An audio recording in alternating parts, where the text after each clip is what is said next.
गर्मी इतनी तेज थी कि पत्थर भी तप रहे थे। कालू कौवा एक पुराने कारखाने के पीछे एक जादूगर लोमड़ी से मिल रहा था। लोमड़ी भाई, रानो कुल्फी बेचने वाली है, मुझे उसे हराना है। मुझे कोई ऐसी चीज दीजिए जो बहुत रंगीन हो और जिसे देखते ही बच्चे पागल हो जाएं। ये लो कालू, ये रंगीन केमिकल है। इसे पानी में मिलाओगे तो ये आइसक्रीम बन जाएगा।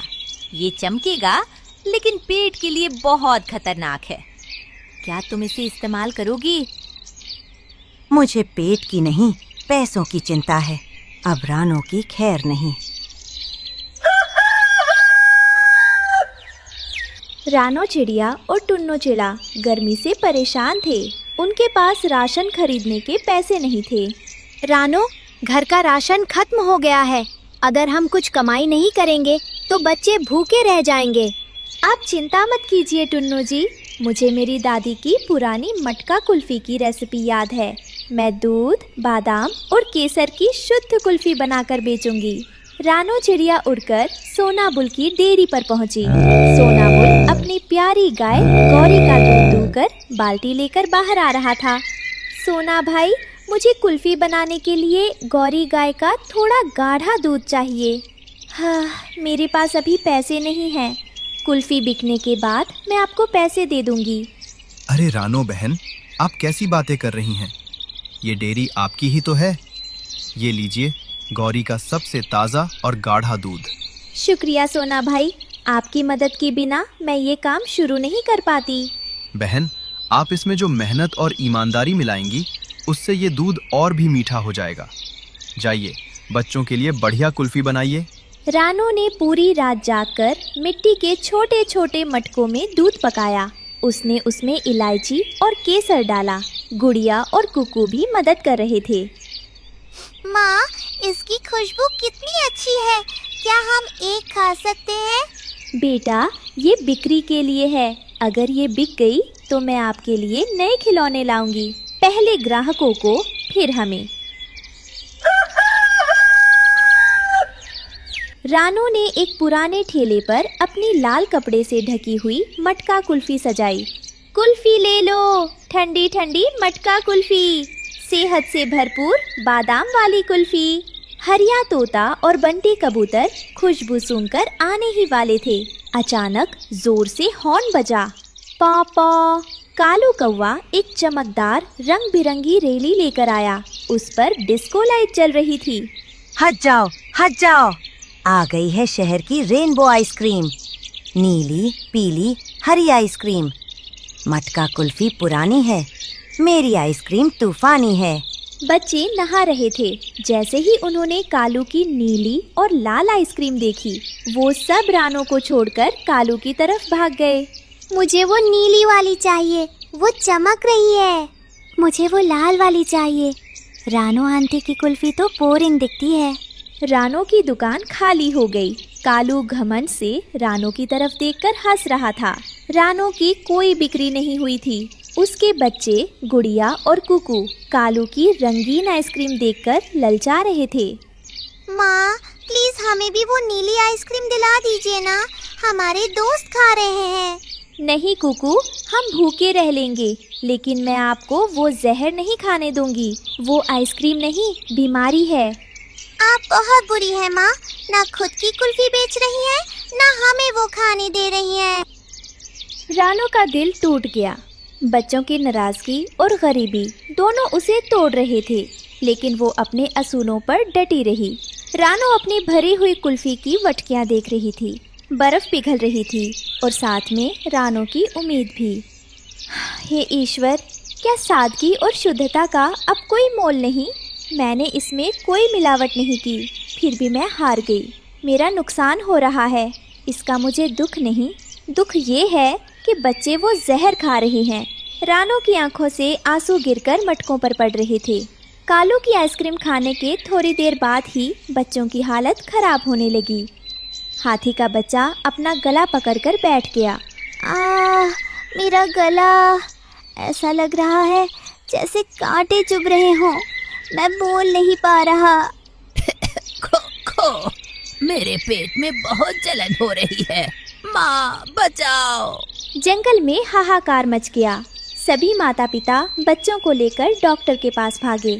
डॉक्टर कबूतर ने चेक किया। इन बच्चों का गला केमिकल से जल गया है।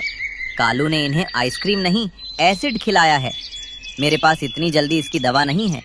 इन्हें सिर्फ कोई ठंडी और हल्दी वाली चीज ही बचा सकती है। सब लोग दौड़कर रानो के पास आए। रानो अभी भी वहीं बैठी थी। रानो बहन, हमारे बच्चों को बचा लीजिए। डॉक्टर ने कहा है आपकी हल्दी और केसर वाली कुल्फी ही दवा है। आप लोग रोइए मत, मेरी कुल्फी सिर्फ मिठाई नहीं, इसमें सेहत भी है। रानो ने जल्दी जल्दी बच्चों को अपनी ठंडी मटका कुल्फी खिलाई। कुल्फी खाते ही बच्चों को ठंडक मिली और उनका दर्द गायब हो गया। कालू कौवा छिपकर भागने की कोशिश कर रहा था, लेकिन सोना बुल ने उसे पकड़ लिया।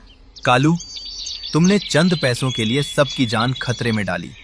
अब तुम 1 साल तक जंगल में मुफ्त सफाई करोगे। और आज से जंगल का बेस्ट कुल्फी अवार्ड रानो चिड़िया को मिलता है। चमक धमक अक्सर धोखा देती है। देसी और शुद्ध चीजों का कोई मुकाबला नहीं होता। भाइयों और बहनों, आज जो हुआ वो हम सब के लिए एक बहुत बड़ी सीख है। हम अक्सर रंग रूप और बाहरी चमक धमक देखकर उसकी ओर खींचे चले जाते हैं, लेकिन दिखावा कुछ पलों की खुशी दे सकता है, लेकिन शुद्धता जीवन भर का साथ देती है। आज मुझे खुशी इस बात की नहीं है कि मेरी कुल्फी बिक गई या मुझे अवार्ड मिला, बल्कि खुशी इस बात की है कि आज सच्चाई की जीत हुई और मेरे बच्चों ने ये समझ लिया कि माँ की कड़वी लगने वाली नसीहत के पीछे ही उनकी सलामती छिपी होती है। चमक के पीछे भागना छोड़ो और गुणों की परख करना सीखो। रानो बहन, आज मेरी आंखों से लालच का वो रंगीन पर्दा गिर गया है जिसे मैंने खुद ही अपनी आंखों पर बांधा था। मैंने सोचा था कि चमक धमक वाली चीजें और झूठ का सहारा लेकर मैं तुमसे आगे निकल जाऊंगा, लेकिन मैं भूल गया था कि झूठ की बुनियाद पर खड़ी इमारत पहली ही बारिश में ढह जाती है। मैंने सिर्फ तुम्हारा नुकसान नहीं करना चाहा, बल्कि मैंने उन मासूम बच्चों की जान से भी खिलवाड़ किया जो मुझ पर भरोसा करके मेरे पास आए थे। आज जब रानो बहन की कुल्फी ने उन बच्चों का दर्द दूर किया तो मुझे समझ आया कि अमीर वो नहीं होता जिसके पास बहुत सारा पैसा हो, बल्कि अमीर वो होता है जिसकी नीयत साफ हो और जिसका काम दूसरों को सुख दे। इस कहानी से हमें ये सीख मिलती है कि दिखावे पर मत जाओ, अपनी अकल लगाओ। एक दिन रानो चिड़िया और उसकी बेटी गुड़िया सामान लेकर एक नए हरे भरे जंगल में उतरती हैं। गुड़िया बेटी, इस जंगल में सूखी लकड़ियाँ कहाँ से मिलेंगी? मैं किसी से पूछ कर आती हूँ, आप यहाँ बैठ जाएं। मम्मा, क्या हम लकड़ियों के बिना घर नहीं बना सकती? नहीं बेटी, लकड़ियों के बिना घर कैसे बन सकता है? रानो चिड़िया अपनी बेटी को एक पेड़ के नीचे बैठाकर चली जाती है। रानो चिड़िया एक बूढ़ी फाख्ता के पास जाती है। माँ जी, मैं इस जंगल में नई आई हूँ। मुझे और मेरी बेटी को अपने लिए घर बनाना है। हमें घर बनाने के लिए सूखी लकड़ियाँ कहाँ से मिलेंगी? बेटी, ये जंगल हरा भरा है। इस जंगल में तो सूखी लकड़ियाँ नहीं हैं। आपको अगर घर बनाना है तो दूसरे जंगल से सूखी लकड़ियाँ लानी होंगी। मैं तो अकेली हूँ, मैं अकेली ये सब कैसे कर सकती हूँ? ठीक है माँ जी, मैं तिनकों से अपना घोंसला बना लेती हूँ और फिर जब बारिश होगी तो देखा जाएगा। रानो वहाँ से उड़ती है और अपनी बेटी को लेकर लकड़ी तलाश करने निकलती हैं। तब उसकी नज़र एक नारियल के पेड़ पर पड़ती है। वो सामने नारियल का पेड़ है। उस नारियल के पेड़ पर नारियल के फल भी लगे हुए हैं। हम दोनों माँ बेटी उस नारियल के फल को भी तो अपना घर बना सकती हैं। गुड़िया चिड़िया उड़कर नारियल के पास जाती है और उसमें चोंच मारकर छेद करती है। वह पानी पीती है और अंदर बैठ जाती है। थोड़ी देर में रानो आती है। गुड़िया, गुड़िया बेटी, कहाँ हो आप? मम्मा, मैं यहाँ हूँ, नारियल के अंदर। गुड़िया बेटी, क्या इस नारियल में मेरे लिए भी जगह है? हाँ मम्मा, हम दोनों माँ बेटी इसके अंदर आसानी से रात गुजार सकती हैं। मुझे सूखी लकड़ियाँ नहीं मिली, लेकिन ये भी अच्छा है। ये नारियल का घर सुरक्षित भी है और मजबूत भी। रात हो जाती है, दोनों उसी में सो जाते हैं। अगली सुबह कालू कौवा और गोरी कौवी वहाँ आते हैं। कालू जी, मुझे तो भूख लगी है, कोई फल खाने को दिल कर रहा है। वो देखो, सामने नारियल के पेड़ पर एक नारियल का फल लगा हुआ है। हम वो फल जाकर खा लेते हैं।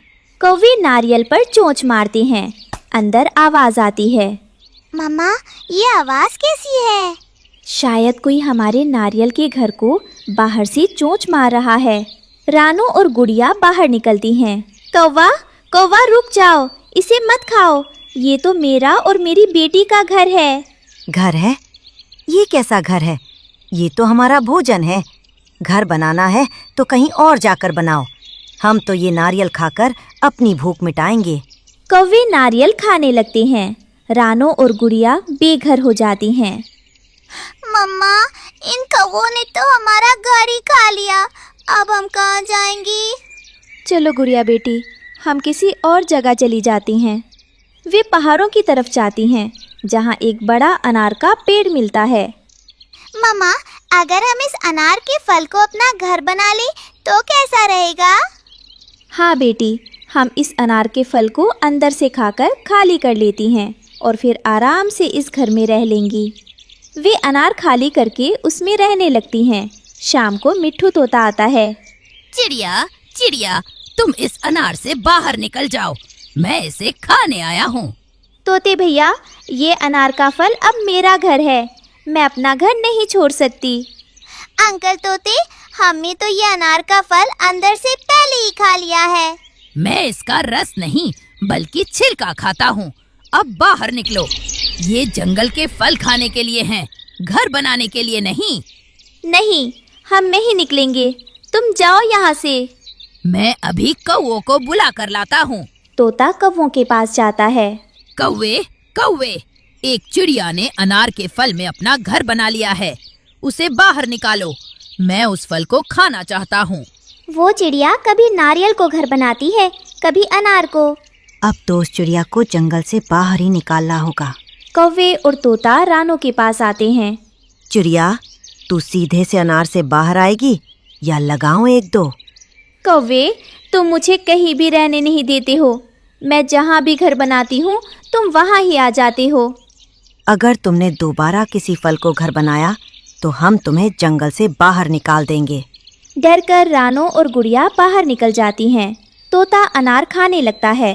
रात में रानू और गुड़िया पेड़ के नीचे बैठी थी। मम्मा, सुबह क्या करना है? बेटी गुड़िया, सुबह हमें कुछ ऐसा घर बनाना है जिससे कौवों को कोई ऐतराज ना हो। हम दोनों माँ बेटी पत्तों से घर बनाएंगी। मम्मा, क्या पत्तों से घर बन जाएगा? हाँ, जब मैं छोटी थी तो मेरी माँ केले और दूसरे पेड़ के पत्तों से घर बनाया करती थी। सुबह रानू और गुड़िया मेहनत करती हैं। गुड़िया बेटी, जब तक मैं पत्ते साफ करती हूँ आप झील किनारे जाओ और सूखी घास ले आओ। वे दोनों मिलकर शाम तक केले के पत्तों का सुंदर घर बना लेती हैं। शाम को भारी बारिश और तूफान आता है। माँ, आसमान को देखो, काले बादल आ रहे हैं। हाँ बेटा, लेकिन हमें परेशान होने की ज़रूरत नहीं है। हमारे पास अपना मजबूत केले का पत्तों का घर है जो हमें इस परेशानी से बचेगा। आओ बेटा, अंदर चलो। आसमान पर काले बादल छा जाते हैं। रानू और गुड़िया अपने मजबूत पत्तों के घर में सुरक्षित थीं, लेकिन कौवों का तिनकों का घोंसला टूट जाता है और वे भीगने लगते हैं। कालू जी, उस चिड़िया ने कोई ना कोई जुगाड़ जरूर लगा लिया होगा। चलो हम उसके पास जाते हैं, अब वही हमें बचा सकती है।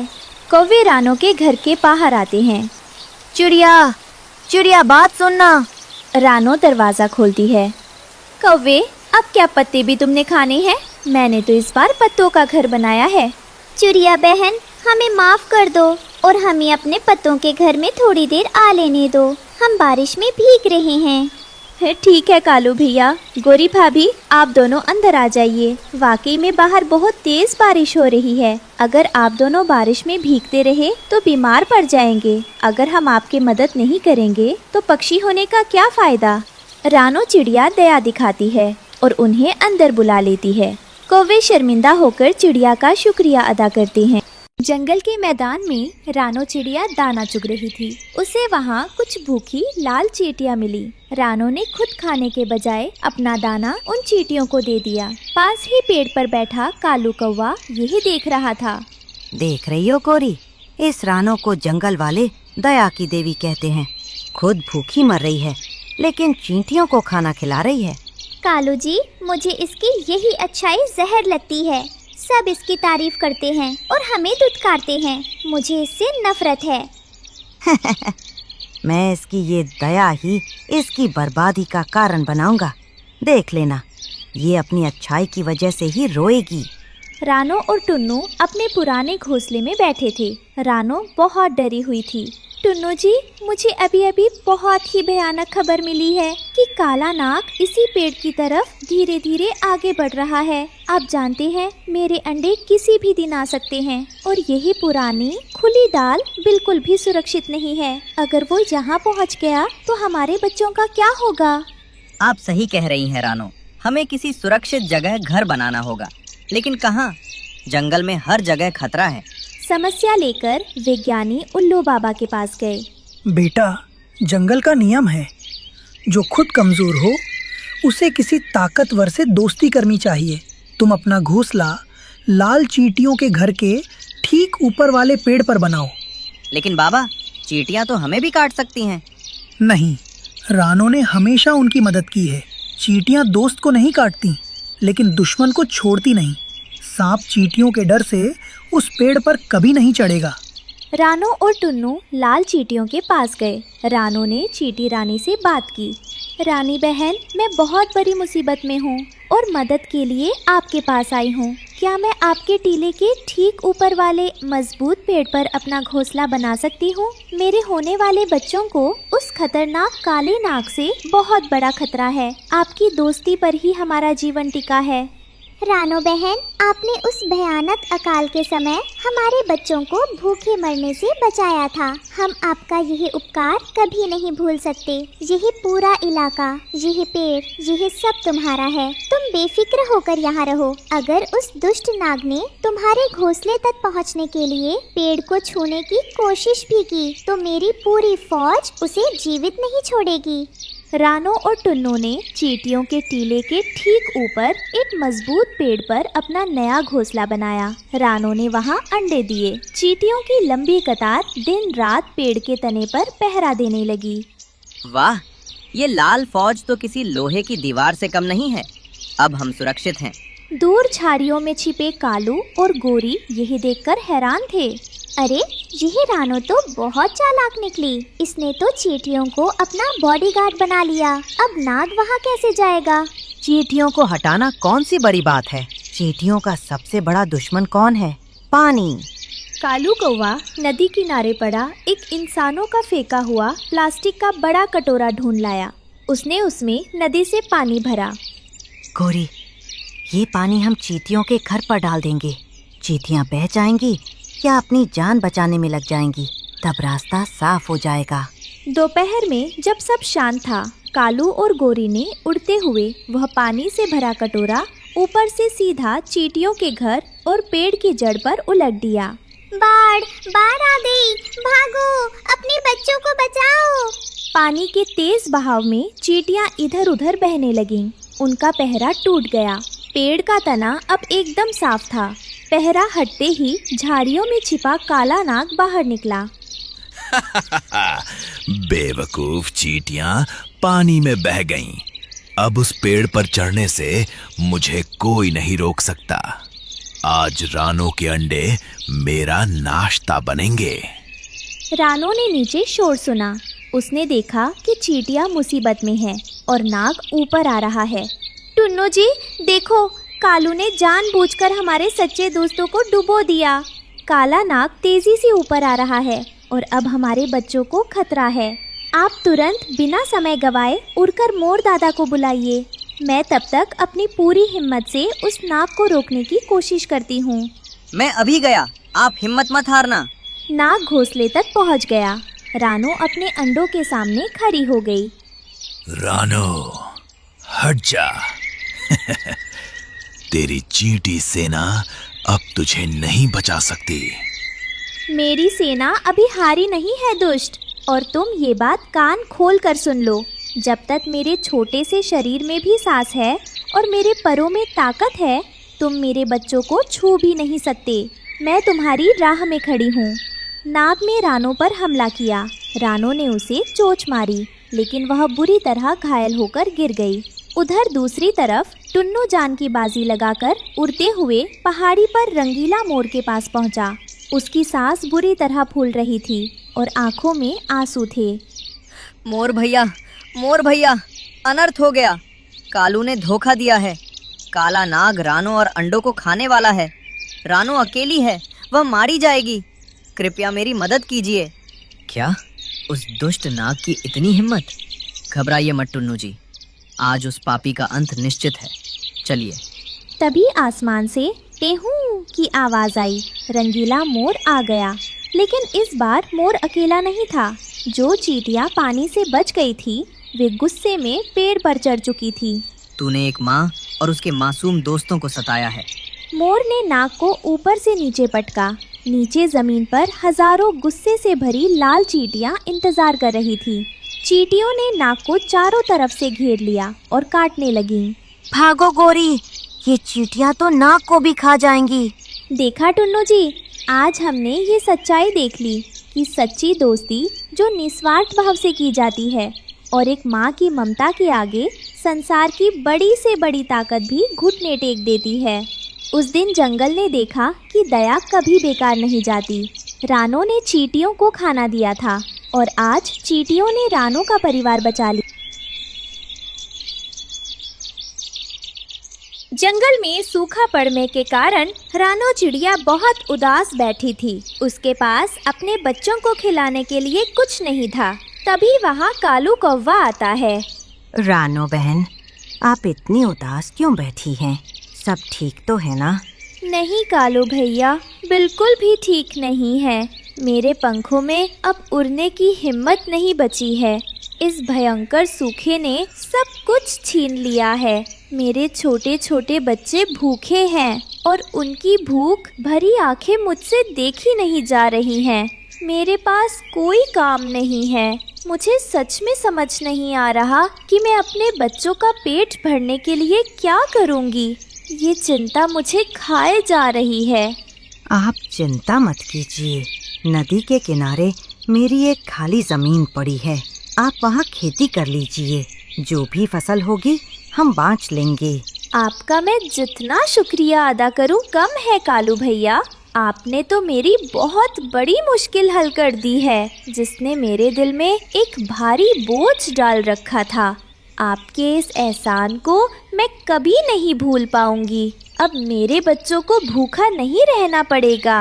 रानो ने उस सख्त और बंजर जमीन पर दिन रात पसीना बहाया। ये जमीन बहुत सख्त और पथरीली है। मेरी छोटी सी चोंच और कमजोर पंख इस पर काम करते करते थक गए हैं, पर बच्चों का पेट भरने की जिम्मेदारी मुझे हार नहीं मानने देगी। मैं एक एक कंकड़ हटाकर और एक एक इंच जमीन को नरम बनाकर अपने सपनों का खेत तैयार करूंगी। उसने अपनी छोटी चोंच से खेत साफ किया और मिर्ची के बीज बो दिए। कुछ हफ्तों में खेत हरी मिर्चों से लहलहा उठा। रानो की आंखों में खुशी के आंसू थे।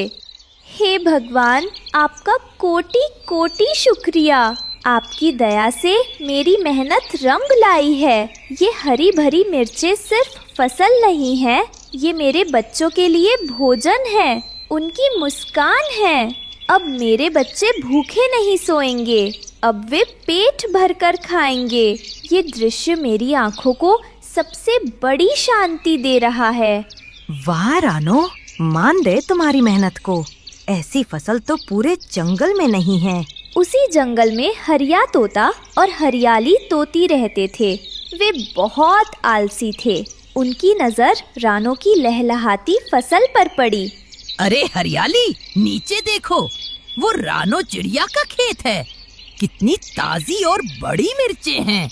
हाँ जी, देखकर ही मुंह में पानी आ रहा है। हमें मेहनत करने की क्या जरूरत, हम यहीं से अपना पेट भर सकते हैं। सही कहा तुमने। आज रात हम चुपके से जाएंगे और सबसे अच्छी मिर्चें ले आएंगे। रात हुई और जब रानो अपने घर सोने चली गई तो हरिया और हरियाली खेत में उतर आए। तुम चिंता मत करो, हम रोज थोड़ा थोड़ा ले जाएंगे तो रानो को पता भी नहीं चलेगा। दोनों ने ढेर सारी मिर्चें तोड़ी और वहाँ से उड़ गए। उन्होंने रानो की मेहनत को एक पल में चुरा लिया। अगली सुबह जब रानो खेत पर पहुँची तो टूटे हुए पौधे देखकर उसका दिल बैठ गया। वह जमीन पर बैठकर रोने लगी। ये क्या हो गया मेरे खेत को? मेरी इतनी मेहनत कौन ले गया? मैंने इन पौधों को अपनी जान से भी ज्यादा संभाला था। एक एक दाना उगाने में मैंने अपना खून पसीना बहाया था और किसी लालची ने आकर मेरी पूरी मेहनत को बर्बाद कर दिया। अब मैं क्या करूँगी? मेरे बच्चों का पेट कैसे भरेगा? मेरी सारी उम्मीदें टूट गईं। रानो का रोना सुनकर कालू कौआ वहाँ आया। रानो का दुख उससे देखा नहीं गया। रानो बहन, आप रोइए मत। ये जरूर किसी लालची का काम है। हम चोर को पकड़ेंगे नहीं, बल्कि उसे सबक सिखाएंगे। अचानक मौसम बदला और काले बादल छा गए। कालू ने आसमान की तरफ देखा। रानो, भारी तूफान आने वाला है। अगर मिर्चें पौधों पर रहीं तो सब बर्बाद हो जाएंगी। पर कालू भैया, मैं क्या करूं? मेरे पास कोई गोदाम नहीं है। एक छोटी सी जगह भी नहीं है जहां मैं अपनी इतनी सारी फसल छिपा सकूंगी। अगर तूफान आया तो सारी मिर्चें गल जाएंगी और मेरी मेहनत फिर बेकार हो जाएगी। अब हम क्या करेंगे? चिंता मत करो, हम अभी सारी मिर्चें तोड़कर खेत में ही जमा करेंगे और उस पर एक मजबूत घर बना देंगे। दोनों ने झटपट सारी मिर्चें तोड़ी और लकड़ी पत्तों से ढककर एक सुंदर मिर्ची का घर बना दिया। वाह भैया, अब हमारी फसल इस घर में बारिश से सुरक्षित रहेगी। बिल्कुल। और मैंने दरवाजे पर सूखी लाल मिर्च का पाउडर भी डाल दिया है। अगर कोई चोर आया तो उसे कड़वा सबक मिलेगा। चलो अब अंदर चलते हैं। रात होते ही भयानक तूफान आया। तेज हवाओं ने हरिया तोता और हरियाली तोती का कमजोर घोंसला तोड़ दिया। वे भीगते हुए जान बचाने के लिए इधर उधर उड़ने लगे। हरियाली, जल्दी चलो, हमें कहीं छिपना होगा, वरना हम इस तूफान में नहीं बचेंगे। देखो जी, नीचे खेत में वो रानो का बनाया हुआ हरा घर दिख रहा है। वहाँ खाने के लिए मिर्च भी होगी और रहने के लिए छत भी। दोनों तोते भीगते हुए रानो के बनाए उस मिर्ची के घर के पास पहुँचे। उन्हें लगा कि ये रानो ने उनके लिए ही छोड़ा है। रानो शायद डरकर भाग गई है। चलो हम अंदर घुस जाते हैं, आज तो दावत होगी। लालच में अंधे होकर वे बिना सोचे समझे उस घर के अंदर घुस गए। जैसे ही हरिया और हरियाली अंदर घुसे, वहाँ बिखरी सूखी लाल मिर्च की तेज गंध से उन्हें जोरों से छींकें आने लगीं और उन्होंने कोने में बैठे रानो और कालू को देख लिया। कालू भाई, मुझे छोड़ दीजिए, मेरी आंखों में जलन हो रही है, हम यहाँ नहीं रुक सकते। अब कहाँ भाग रहे हो? जब तुम मेरी मेहनत चुरा रहे थे तब तुम्हें डर नहीं लगा? तुम्हें पता है एक दाना उगाने में कितना पसीना बहता है? भागकर कहाँ जाओगे? बारिश रुक गई थी। तोता और तोती शर्मिंदा होकर रानो के सामने खड़े थे। रानो बहन, हमें माफ कर दो। समझ आ गया कि चोरी का फल तीखा ही होता है। हम वादा करते हैं, अब हम भी मेहनत की ही खाएंगे। ठीक है, तुम्हें अपनी गलती समझ आ गई, यही काफ़ी है। मेहनत में ही असली सुख है। उस दिन से तोतों ने चोरी छोड़ दी और सब मिलजुल कर खुशी से रहने लगे। जंगल के बाजार में कालू कौआ अपने ठेले पर बड़े रौब से खड़ा था और टपोरी अंदाज में चिल्ला रहा था। अरे ओ पब्लिक, कालू के मोमोज नहीं खाए तो क्या जिए? एकदम कड़क माल है, रोकड़ा निकालो और माल उड़ाओ। हरिया तोता भूख से बेहाल होकर वहाँ पहुँचा। ओ मिट्ठू, घूर क्या रहा है? जेब में दाम है तो आगे आ, वरना पतली गली से निकल ले। उधारी का तो सवाल ही नहीं। कालू भाई, तमीज से बात करो, पिछली बार मोमोज बासी थे, अरे ज्ञान मत बांट, पूरे जंगल में सिर्फ अपुन का ही सिक्का चलता है। खाना है तो खा, वरना हवा आने दे, भीड़ मत बढ़ा। वहीं दूसरी तरफ रानो चिड़िया का पति टुन्नू चिड़ा बिस्तर पर बीमार पड़ा था और जोर जोर से खांस रहा था। घर में खाने के लिए दाने का एक भी टुकड़ा नहीं था। रानो, तुम मेरी चिंता मत करो, बस बच्चों को कुछ खिला दो। टुन्नू जी, आप हिम्मत मत हारिए। आप मेरे लिए और बच्चों के लिए सबसे ज़रूरी हैं और इस समय आपकी सेहत सबसे ऊपर है। डॉक्टर ने साफ कहा है कि आपको जल्द से जल्द दवा की खुराक चाहिए। मैं बस अभी निकलती हूँ और चाहे कुछ भी हो जाए, आज मैं दवा के लिए और बच्चों के खाने के लिए ज़रूर पैसों का इंतज़ाम करके आऊँगी। आप चिंता छोड़िए और खुद को संभालिए। मैं जल्द ही लौटती हूँ। माँ, हमें बहुत भूख लगी है। तुम लोग पिताजी का ख्याल रखना, मैं अभी आती हूँ। रानो उड़कर डॉक्टर कबूतर के पास पहुँची। वो बहुत घबराई हुई थी। डॉक्टर साहब, मेरी बात सुनिए।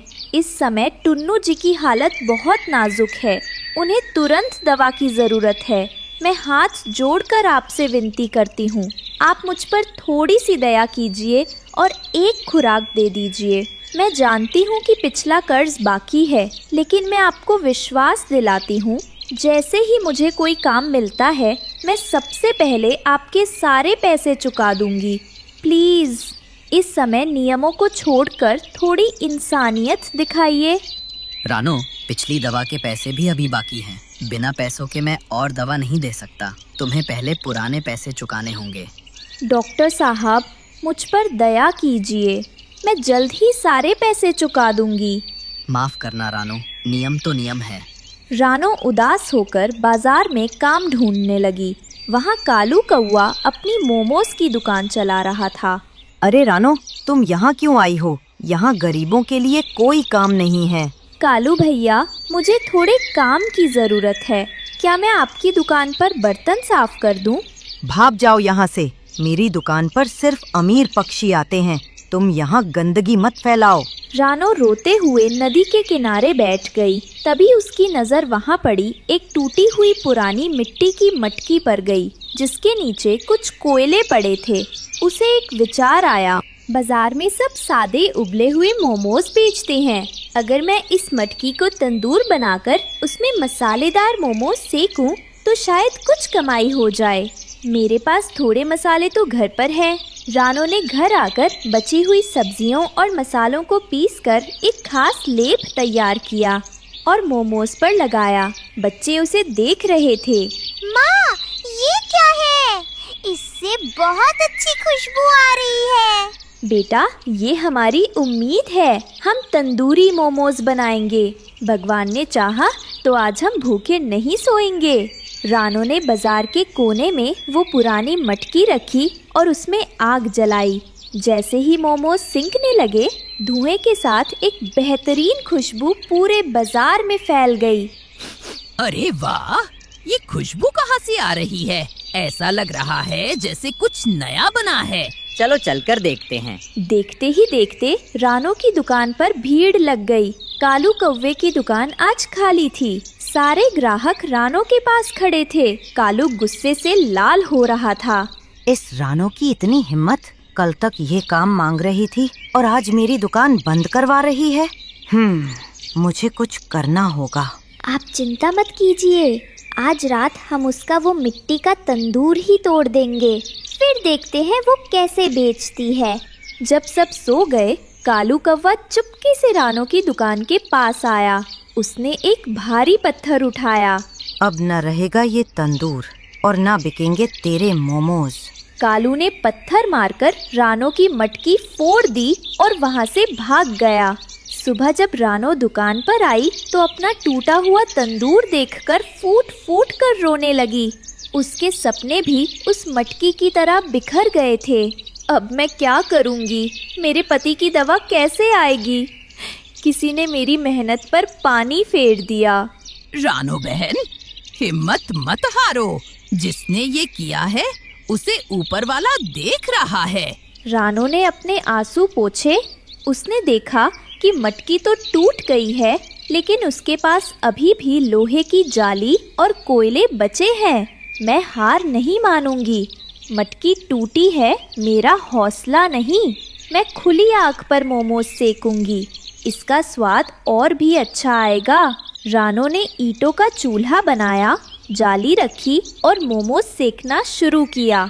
खुली आग पर सिकने के कारण मोमोज की खुशबू और भी तेज हो गई। पहले से भी ज्यादा भीड़ जमा हो गई। कालू कौवा ये देखकर जल भुन गया। रानो बेटी, तुम्हारे मोमोज का जवाब नहीं। ये लो अपने पैसे। तुम्हारी मेहनत और इस नए स्वाद ने सबको खुश कर दिया। ये कैसे हो सकता है? मैंने तो तंदूर तोड़ा था। मैं भी अभी आग जलाकर मोमोज बेचता हूँ। कालू ने जल्दबाजी में तेज आग जलाई, जिससे उसके सारे मोमोज जलकर राख हो गए और उसका खुद का मुंह काला हो गया। सारे जानवर उस पर हंसने लगे। रानो शाम को घर लौटी। उसके पास दवा और राशन के लिए पर्याप्त पैसे थे। उसने टुन्नू को दवा दी और बच्चों को पेट भर खाना खिलाया। रानो, तुम सच में महान हो। तुमने मुसीबत में भी हार नहीं मानी। मुसीबतें हमें तोड़ने नहीं बल्कि मजबूत बनाने आती हैं। आज मैंने सीखा कि अगर नीयत साफ हो तो रास्ता निकल ही आता है। उस रात रानो और उसका परिवार चैन की नींद सोया। इस कहानी से हमें सीख मिलती है कि दूसरों का बुरा करने से अपना ही नुकसान होता है और सच्ची मेहनत का रास्ता कोई नहीं रोक सकता।